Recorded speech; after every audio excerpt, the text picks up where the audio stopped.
Vitória da esquerda e derrota da oposição no quadro das cassações de parlamentares. Glauber Braga conseguiu a punição mínima de afastamento do cargo, enquanto Carla Zambelli foi cassada. Mas, chamando o VAR das votações, teve deputado do PL que ficou contra o próprio partido nos dois casos.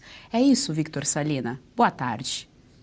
Olá, boa tarde, Gisele, boa tarde a todos que nos acompanham aqui no Jornal do Oeste, segunda edição. É isso, uma informação a mais aqui para a nossa audiência a respeito dessa queda de braço do Congresso das Cassações, né? A gente lembra que trouxemos essa informação para a nossa audiência que Glauber Braga, o pissolista, né, deputado federal pelo PSOL do Rio de Janeiro, conseguiu se safar então de uma cassação que já era dada como certa lá no Congresso, passou pela CCJ, foi para a Câmara dos Deputados, mas lá por 318 votos a 141, ele conseguiu apenas o afastamento de seu mandato por 6 meses. O que ocorreu também com a deputada Carla Zambelli, que foi se livrar então dessa cassação lá na Câmara dos Deputados, uma vitória que a direita considerou uma vitória naquele momento, mas isso não durou muito tempo, porque o ministro Alexandre de Moraes derrubou a decisão da Câmara, dizendo que ela era nula, que não poderia ser feita somente ter sido atestada a cassação de Carla Zambelli na Câmara, dizendo. E depois dessa derrota, então,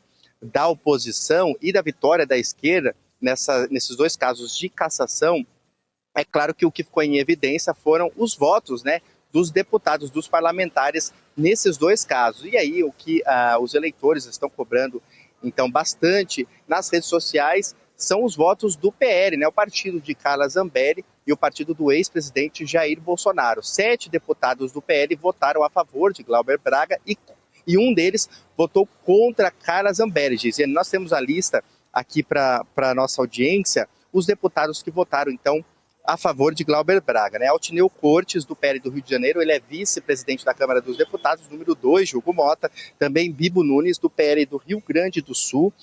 O Bibo Nunes, ele era vice-líder do PL, Gisiane, e agora ele foi destituído do cargo. O Fernando Rodolfo, do PL de Pernambuco, Hélio Lopes, né, o conhecido como Hélio Negão, bastante amigo da família Bolsonaro, do PL do Rio de Janeiro, também Ícaro de Valmir, do PL de Sergipe, João Carlos Bacelar, do PL da Bahia, e Pastor Gil, do PL do Maranhão. Esses foram os deputados, os 7 deputados do PL, então, que votaram pelo afastamento de Glauber Braga e não por sua cassação. Fazendo um adendo aqui, que o deputado Ícaro de Valmir, isso foi até um destaque aqui da Revista Oeste, do portal da Revista Oeste, da repórter Sara Pérez, ele foi o único deputado do PL que também votou contra a deputada Carla Zambelli, ou seja, ele votou a favor de Glauber Braga e contra Carla Zambelli. Outra informação, Gisele, para acrescentar aqui para a nossa audiência, é sobre o deputado federal Bibo Nunes, né? Como eu informei, ele foi destituído do cargo de vice-líder do PL na Câmara, né? Isso pelo próprio líder, Sóstenes Cavalcante. Ocorreu logo após a votação dos deputados. Então, como o Bibo Nunes ele votou a favor de Glauber Braga, ele foi destituído. Segundo o Sóstenes Cavalcante, todos os deputados eles têm liberdade para votarem como quiser. Mas, como ele era vice-líder, ele deveria ter pelo menos comunicado à liderança a sua vontade antes de proferir esse voto contra, né, a oposição e a favor, então, do pissolista Glauber Braga. Eu volto com você. Doutora Kátia Magalhães, vamos lá então, quero ouvir aqui a respeito deste caso interessante, porque Altineu Cortes, ele é vice-presidente dentro da Câmara dos Deputados, e significa que quando o Hugo Mota não está, quando o Hugo Mota viaja, e o Hugo viaja bastante, ele poderia pautar o PL da anistia, a urgência do PL da anistia.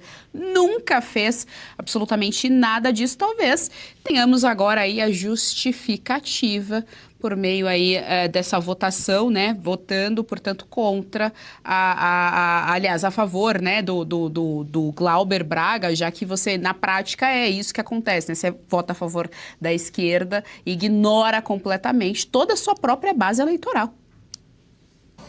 Aquela foto é uma boa ilustração de uma oposição que não faz oposição. Me perdoe o paradoxo, mas paradoxal é a realidade política brasileira. Sim, esse senhor deputado Altineu Cortes era aquele que se esperaria, né, que pautasse o projeto da anistia na ausência de Hugo Mota, jamais pautou. Nenhuma dessas figuras chegaram a levar a sério o projeto da anistia, cederam fácil essa semana ao vergonhoso PL PL da dosimetria, que na realidade, na prática, não muda absolutamente nada, só lança ao colo de togados decisões sobre os efeitos dos próprios abusos togado, ou seja, mais um PL subserviente. Em relação a esse caso Zambelli, isso foi outro vexame e há a possibilidade, a perspectiva concreta de um vexame ainda maior da Câmara dos Deputados se aceitar e cumprir a decisão de ontem à noite de Alexandre de Moraes,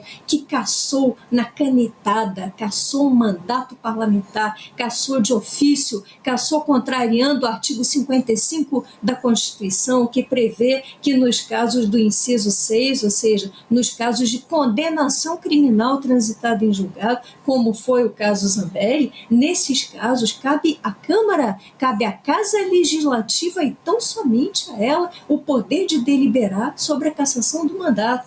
Mas tudo indica que os nossos parlamentares, até hoje, subservientes ao único poder não eleito, prosseguirão subservientes e darão posse ao suplente de Zambelli, só vexame, em vez da revogação tão premente dos artigos do golpe, dos artigos 359L e 359N, em vez da aprovação do projeto da anistia. O que a direita efetivamente colheu nessa semana? Só frutos muito venenosos, um PL de dosimetria talhado por Hugo Mota, por Alexandre de Moraes, Gilmar Mendes e Temer, e finalmente uma pena mínima, uma pena para um deputado como Glauber Braga, que não tem um pingo de continência, que chuta pessoas, e finalmente a cassação por togado da deputada Carla Zambelli, né? A usurpação da maior atribuição parlamentar. Que vergonha a nossa oposição.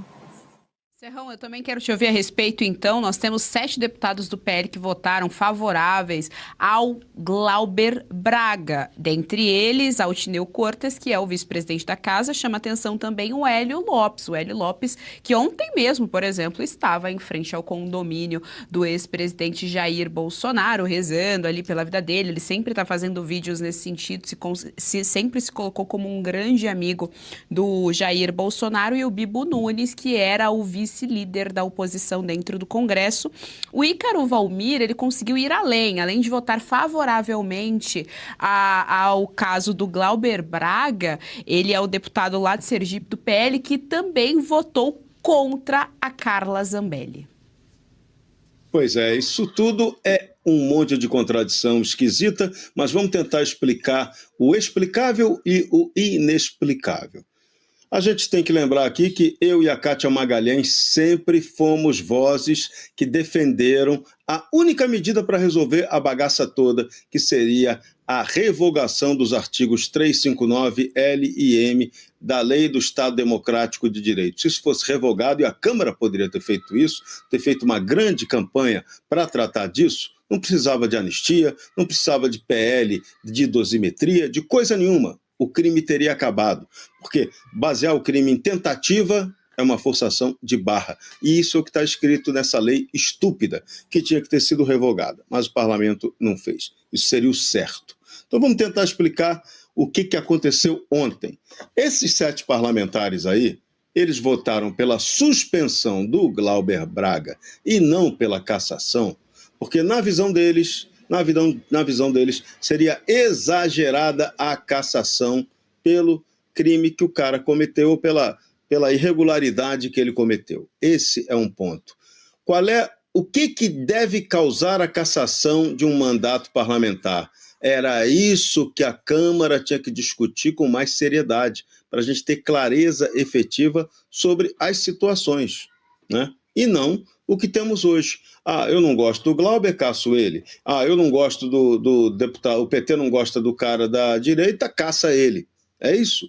Então, isso que não pode acontecer. Isso não é Estado de Direito. Isso é achismo legislativo, achismo jurídico, achismo autoritário, persecutório. Então, essa é a primeira esculhambação. Em relação ao caso Carla Zambelli, o Alexandre de Moraes apenas seguiu o que a Câmara já tinha deixado acontecer lá atrás, com Paulo Maluf.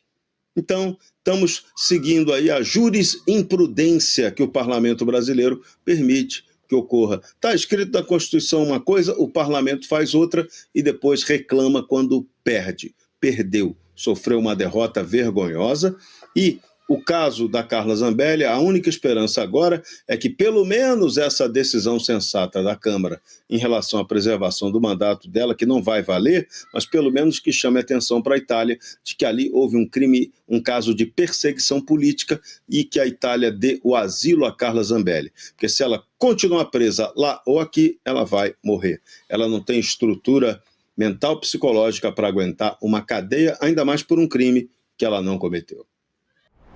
Gostou do conteúdo que viu por aqui no canal da Revista Oeste? Compartilhe e deixe o seu like.